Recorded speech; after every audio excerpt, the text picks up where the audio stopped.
Sorry about that. Trouble with the technology. Um, a, a plug that's not connecting properly.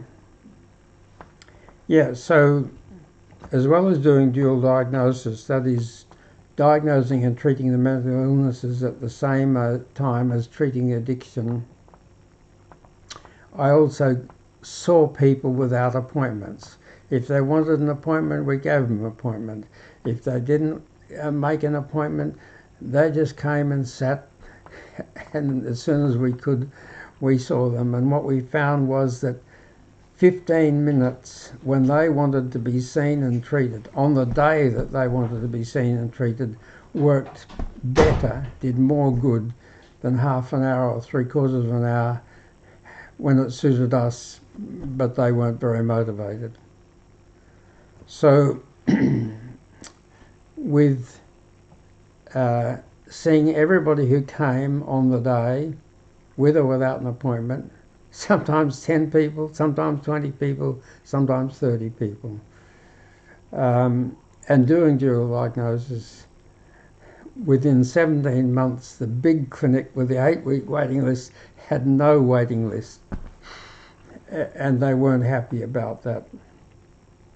It was embarrassing for them, and they feared for their jobs.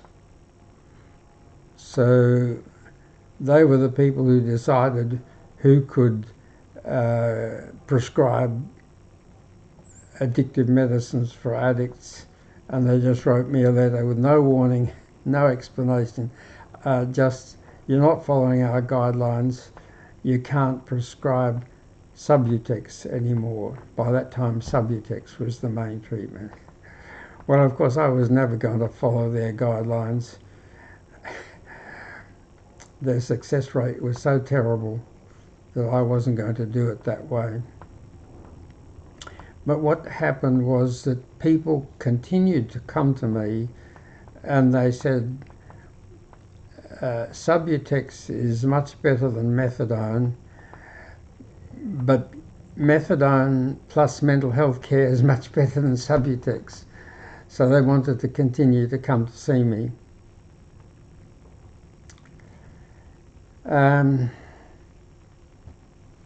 So we went on doing dual diagnosis, methadone and mental health care. And after a couple of years of that being pretty successful, I got another letter from the health department. You're not following our guidelines. You can't prescribe methadone either. They hadn't banned me from prescribing methadone at first because I told them I thought that methadone was worse than rat poison and I wouldn't prescribe it. But when people told me methadone plus mental health care was better than Subutex, well, I went on prescribing methadone until they stopped me from doing that as well.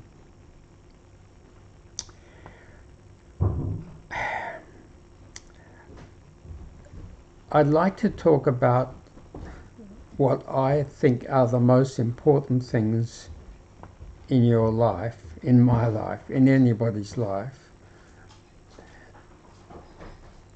The most important times in your life are the first year of your life, when you're a little baby, and the 2 or 3 years of your life before you get married, and the first year of each of your children's life. In your first year of life, when you have to be born when your head is very small, otherwise you can't get out through your mother's pelvis and vagina. So when your head is small, your brain is small, and you're pretty helpless. When you're first born, all you can do when you need something is cry. But fortunately, when you cry, someone comes and does what you need. If they don't, of course, you'll die in a couple of days. And usually, of course, about every 3 hours you need to be fed. And you also need to be kept clean and dry and warm and safe, and not too much noise. And then when you're fed and you're comfortable, you just go back to sleep again. But after a month or two, when your mother or your carer is doing what you need, feeding or cleaning or drying or whatever, they usually hum or sing, and they rock you a bit and they handle you, and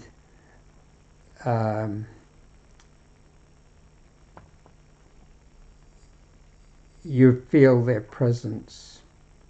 And from day 6, you can smell when your mother is there, and that feels good. Your mother's there, she's going to do what you need. I mean, you don't have those thoughts, but it's as a baby, it's automatic. Your mother's there, she's going to do what you need. You're pretty happy and you go back to sleep. But after a month or two, when she's doing these things and she smiles at you and talks to you, even though she knows you don't know what the words mean, suddenly one day you smile back at her. And she loves that. That makes her very loving and cuddly, and you love that.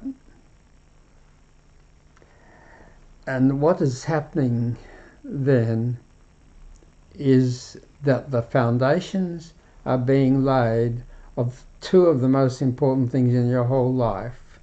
The foundations of your emotional habits, your feeling habits, and the foundations of your relationship habits, how you relate to your mother or your carer. And the 2 or the most important things in your life are your feelings and your relationships, and not being an addict. And as the months go by and you have feelings over and over and over again, those feelings become habits, your habitual feelings. And as you relate to your mother or your carer, those types of relating become your relationship habits, how you relate to other people. And for some people, everything's perfect. For most people, sometimes things aren't perfect. Sometimes you're hungry and you're crying, and your mother's either inexperienced, too busy, got no support, sick, and doesn't feed you as quickly as you wanted it. And if that's repeated over and over again, you develop worry or anxiety. I'm hungry, I'm crying, and nobody's feeding me. I'm wet, I'm cold, and nobody's drying and cleaning and warming me. So some of the emotional habit is anxiety or worry. And some of the emotional habit is loneliness. Somebody should be here and I'm on my own. I mean, you don't think like that, but you feel alone and you feel sad. And sometimes you feel irritable and angry.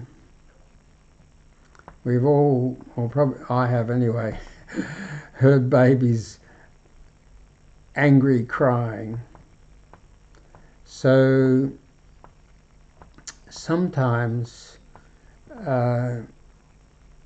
some of your feeling habits are happy, but some are worry, loneliness, sadness, irritability, anger.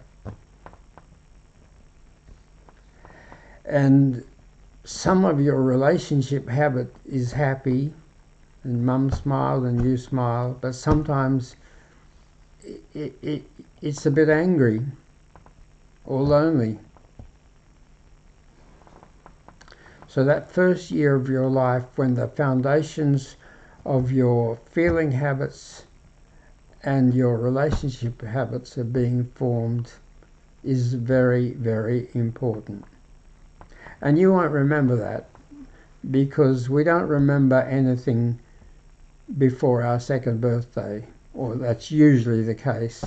People don't start to remember things till after their second birthday. And of course it depends on what things happen to you later as well. But the foundations were laid in your first year. And the next most important years of your life are the 2 or 3 years before you get into a lifelong relationship, which is usually marriage. Because for various reasons, a lot of people think that visual appearance and or intelligence are the most important things to go for in a partner. And that's not true. They're interesting things, but the really important things are they a good human being? Are they a decent human being? And are you compatible with them? Are they good-natured? Are they friendly? Do they communicate well? Can they cooperate? Can they work with other people? Can they compromise if they have to? Are they selfish? Severe selfishness is one of the most damaging things in a relationship. I say that selfish people are losers. Why are selfish people losers? They get what they want. Selfish people are losers because they don't have any true friends. And good relationships are one of the three main things to have a good life. To have a good life, you have to be mentally healthy, you have to have enough good relationships, and you must have no addictions. And if you're very selfish, you're not going to have good relationships. They may be all right when things are good, but when they go and get stuff, they won't work.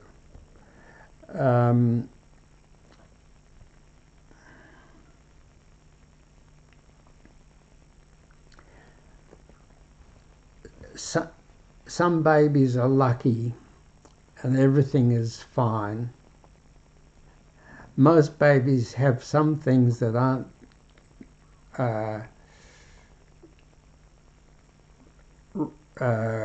what they need when they need it, and they develop some unhappy emotional habits as well. But some babies are too precious. Their parents or at least their mother, but sometimes both parents, just love them too much and think they're so important that they do everything for them rightly or wrongly, and that child grows to think that all that matters is what they want, and everybody's got to do what they want, and they're very selfish, and they become losers.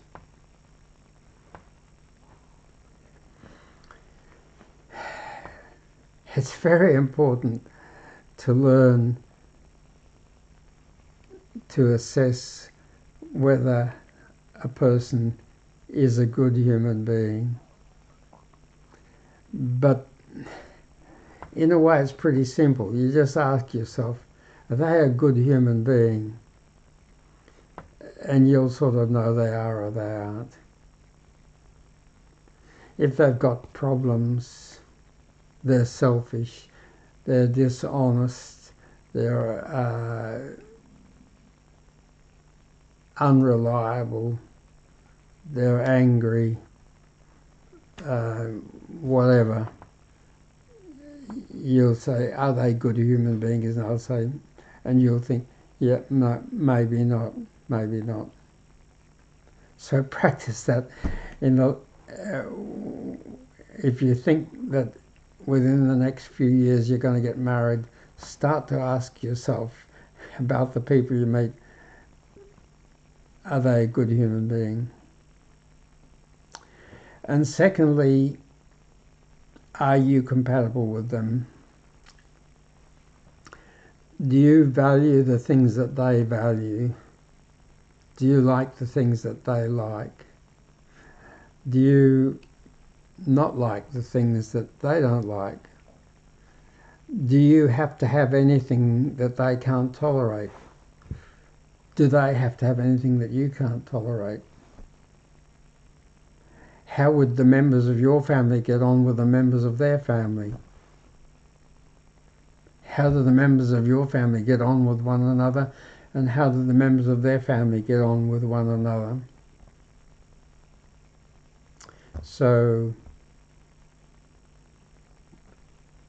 compatibility is far more important than special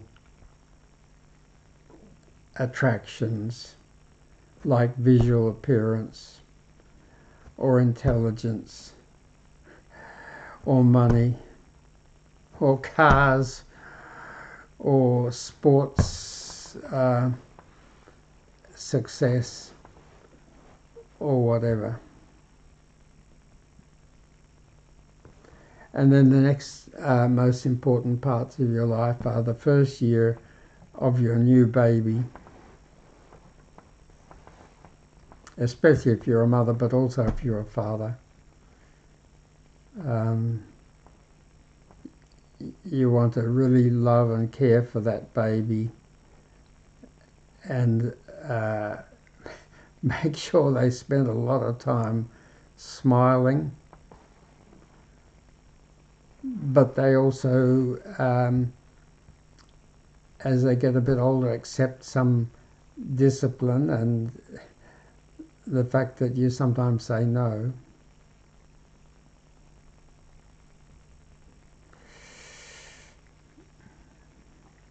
So the first year of each of your baby's life is very important.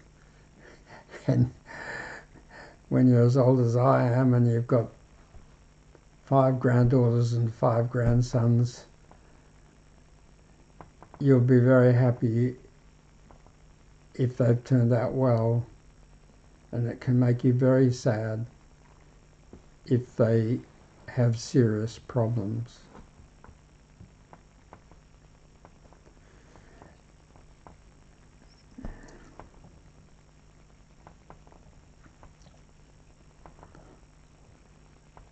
So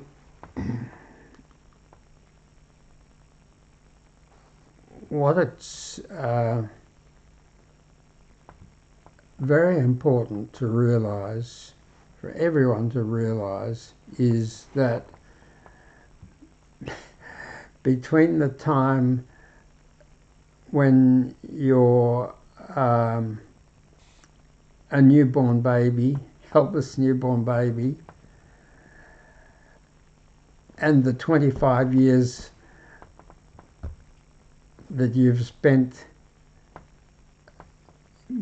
growing and living and developing and have become skilled and independent and capable. Almost everyone has had some nasty experiences, including periods of unmet need, which have affected their feeling habits and their relationship habits, and some very drastically. And they have really nasty feelings quite often. And those things are habits. They've happened over and over and over again until the electrical messages in your brain and nerves and the chemical messages from your brain and glands that flow in your blood have become strong. That's how you develop habits.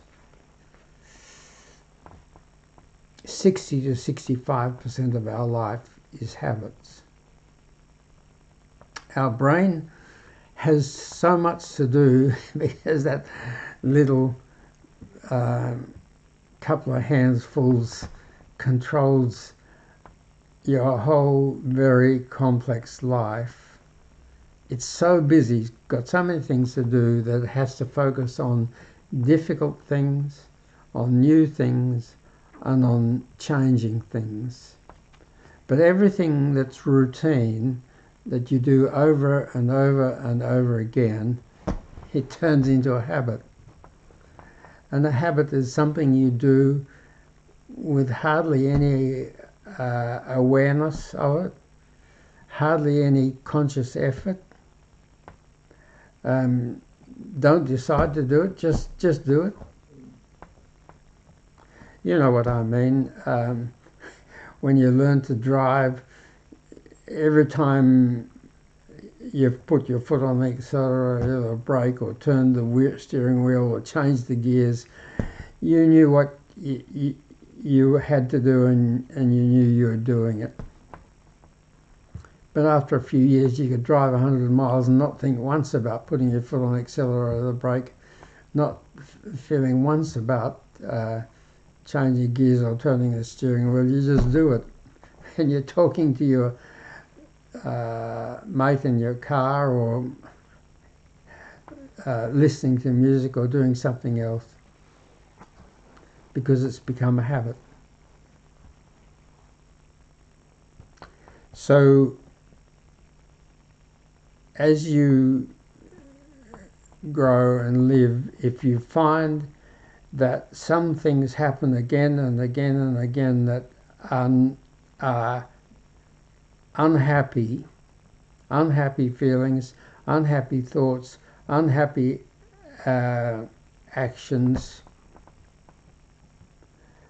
you need to correct those things. And that's really all that mental health is.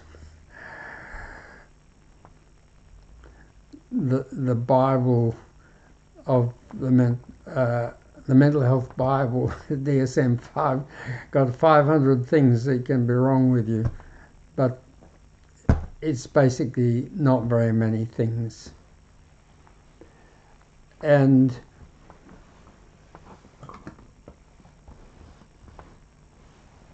if some of those things are spoiling your life,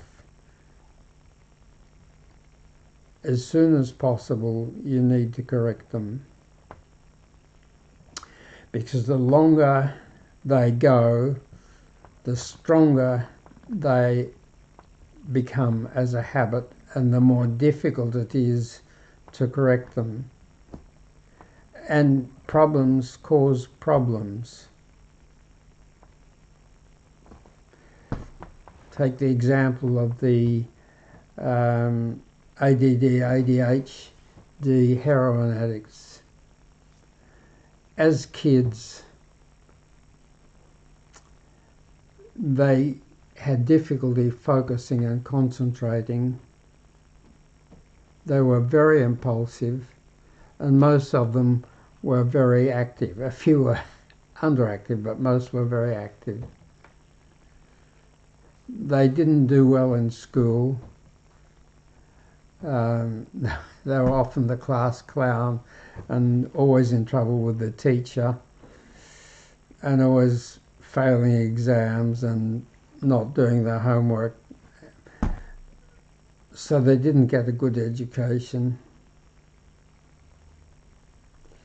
And then they didn't get good employment. And then sometimes they're unemployed. And they suffered.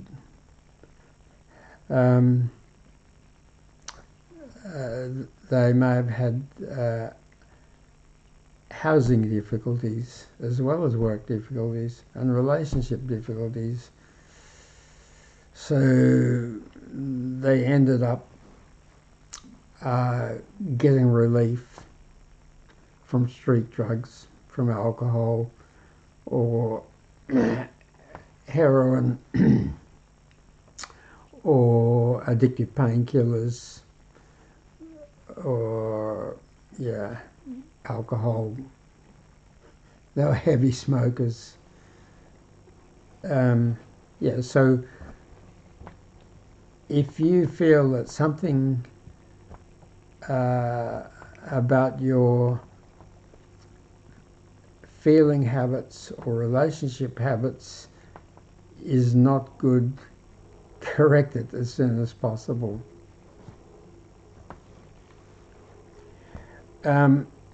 And as I mentioned, I was always interested in the people who suffered the most and got the worst treatment. And they were people with mental health problems who then developed addiction problems. And there were waiting lists everywhere. And what I realized was that the problem was that there were just never going to be enough doctors and counsellors and psychologists and therapists to help all the people that needed help. And why was that? Well, you know that today almost everything everywhere is done with good tools. I can remember when the only tools in the kitchen were a wood stove you had to light every morning and keep putting wood on all day, and a big tin bowl that you washed the dishes in. Now we've got electricity, gas, refrigerators, dishwashers, grinders, air conditioners. We've got all these tools. That's just the kitchen, but everywhere, tools, good tools. What about in mental health and addiction? Well, there were only two tools and they both had great weaknesses. One tool was therapy, talk therapy, psychotherapy. And it had two big weaknesses. The first weakness was that to do good therapy, someone had to have a lot of training and have the right temperament and attitude. And there weren't very many of those. They were scarce and they were costly, and they had waiting lists. And most people didn't get any psychotherapy or talk therapy, or just 5 minutes, and nobody got enough. And the second big problem with psychotherapy is it's so slow. You need hours and hours for months and months. so slow. And the other tool was medicines. And medicines got a terrible problem.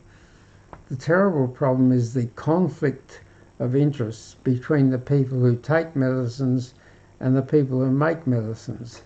The people who take medicines want medicines that work quickly, don't cost too much, and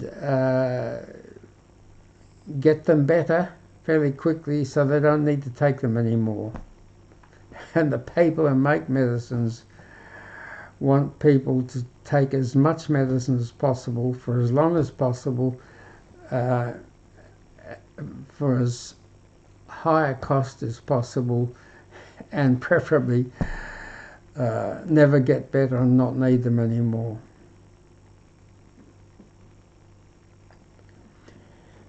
So, what's the solution? Well, let me tell you what I thought the solution was and think the solution is. I'm sure the solution is a proper, full package of very effective tools that enable people to do self-help early. Early is so important, so much easier than late. When someone's had a problem for 5 or 10 or 20 years, it's caused other problems, and it's so much of a habit that it's very hard to change.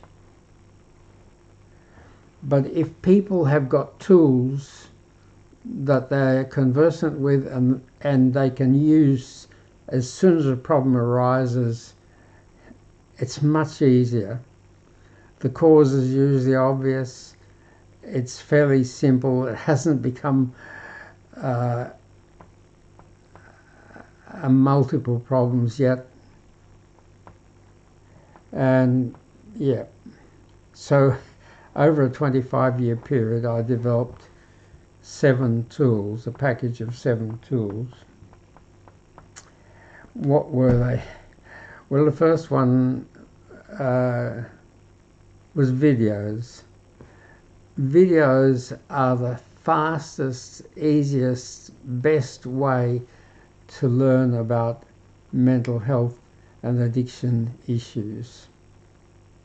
My original video 10 years ago was about 10 minutes, and it got 10,000 viewings in 9 months. And I thought I knew what I was doing, so I did another 8. But then people stopped watching them. So I thought I'll do them again, I'll make them better. And I made 31 7 to 12 minute videos, and they hardly got any viewings at all. And then I got real and started to make 1 minute videos. Or I went from 10 minutes to 5 minutes to 3 minutes to 2 minutes to 1 minute. And they really watched the 1 minute videos. But of course, in 1 minute you can only cover one thing, and mental health and addiction are big things, so you need a lot. So I made 50 1 minute videos, then 70, then 80, and now I've got over 100. And they cover everything that I've seen or can think of. But the problem is, which ones do you want to watch? Or which one will help you? Because your problems are different to other people's problems. You haven't got all the problems, thank goodness. Everybody who's got one problem's got several problems, but they don't have 100 problems. So another thing I did was to develop a 20-question checklist. And that was partly because I had so many people wanting dual diagnosis treatment that I didn't have enough time to cope with them all. So this checklist, my assistant did the checklist with the patient before I saw them, and then in 3 minutes I knew what the problem was instead of 23 minutes or 33 minutes, which I didn't have. But then as technology advanced, it was apparent that an app was much better than a checklist. But apps were very expensive and took a long time to make. But I got lucky and got a very capable, mature-aged university student to help me, and we made the Mental Fix-It app, or its full name is the Mental A to Z Fix-It app. And you can take your phone, and it's free. Find the App Store or the Google Play button on your phone and tap it, and in 10 seconds you can download onto your phone the Mental Fix-It app. And the Mental Fix-It app asks you questions about every aspect of your mental health and addiction, which sounds like it would take a long time, but each question has got 3 possible answers. No, it's not a problem. Yes, it's a moderate problem. Yes, it's a severe problem. And you just tap your answer to each question. So you go tap, tap, tap, tap. And you can answer all the questions, comprehensive questions about your mental health, and if you have an addiction, any addiction, in 10 minutes. And as you tap your choice of answers to the last question, an instant report comes up on the screen which tells you the 4 things that you need. It tells you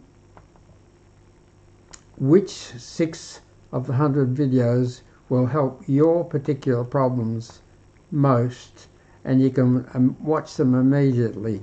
So you go 10 seconds, download the app, 10 minutes, tap your choice of answers to all the questions, 10 minutes, look at the 6 1-minute videos, some of them twice, and in half an hour you're miles in front.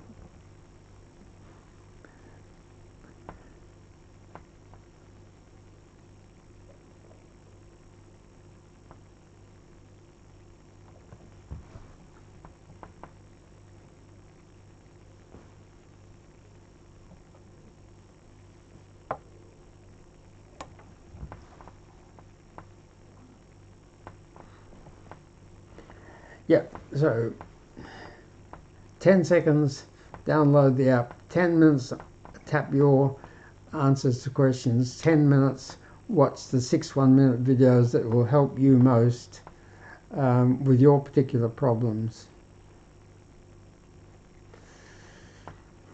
So, my 7 tools: 100 1-minute videos, the Mental Fix-It app, free for everyone to download whenever they want, a website, mentalhealthvideosa2z.com, mentalhealthvideosa2z.com, which has got everything of my program on it.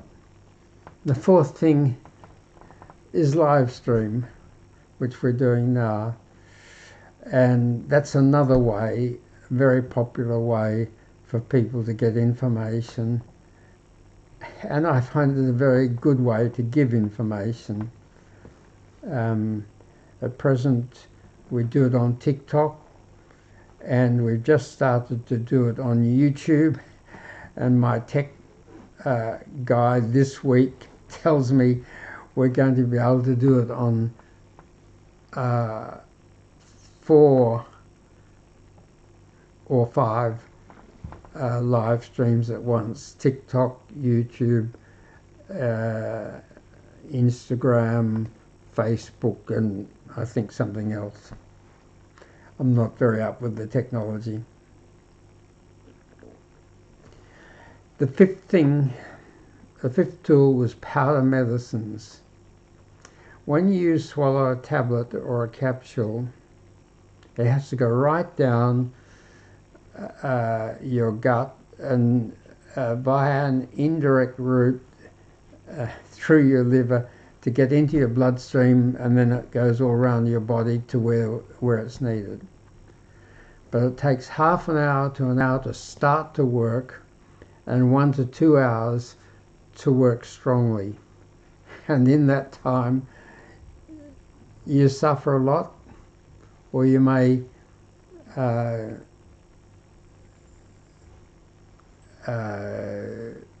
smoke or drink or have heroin or do something you don't want to do.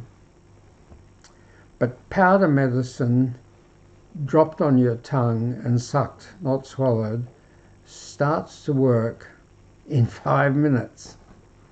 Your tongue is pink or red because the blood vessels are so close under the surface, and when you drop the tiny grains of powder on your tongue and don't swallow it, suck it, it gets into the bloodstream in 5 minutes and starts working.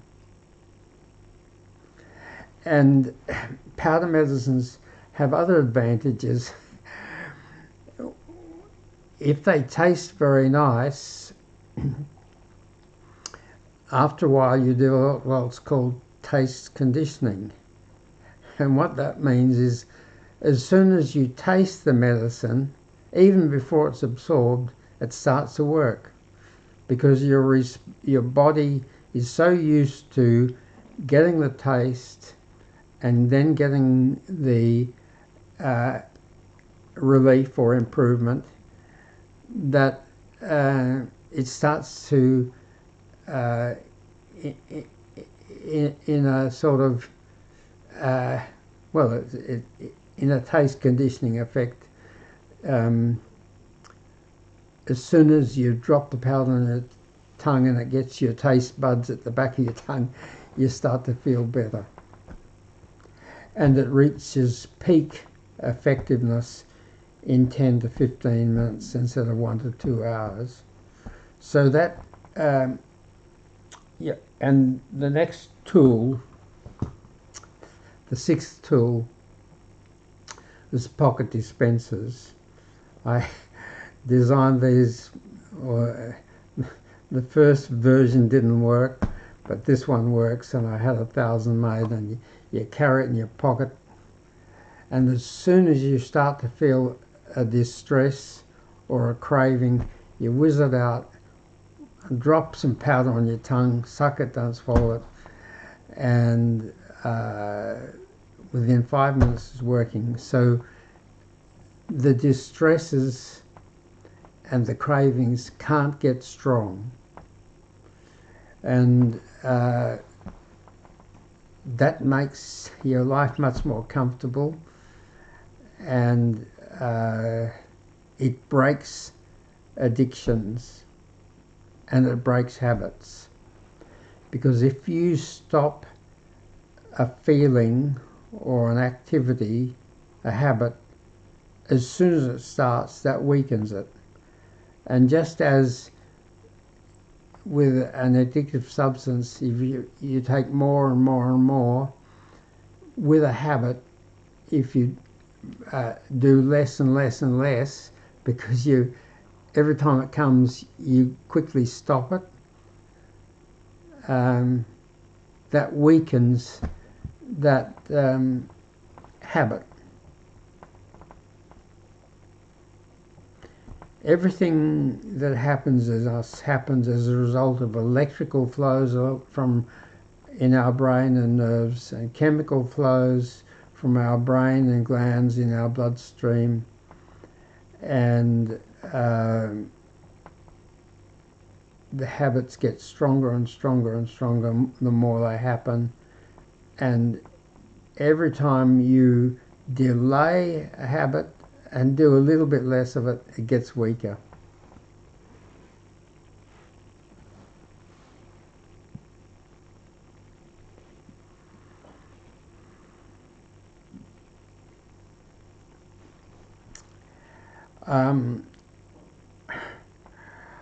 I hope that you will give me feedback.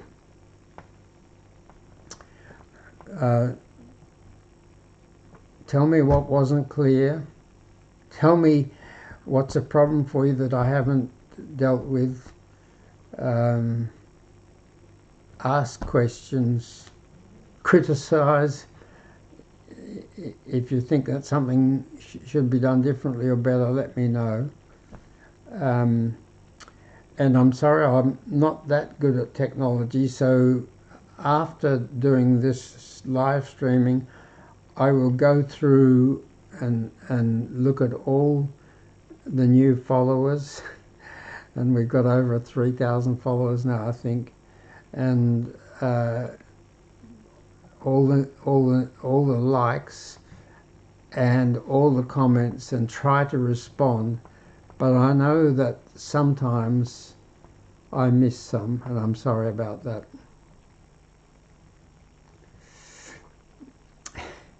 So now it's time for this old man to stop, and you'll see from the difficulty that I have switching things up that I'm not very good at technology. But what's today? Today's Thursday. I'll be back on Saturday evening, Sunday evening, and Sunday morning.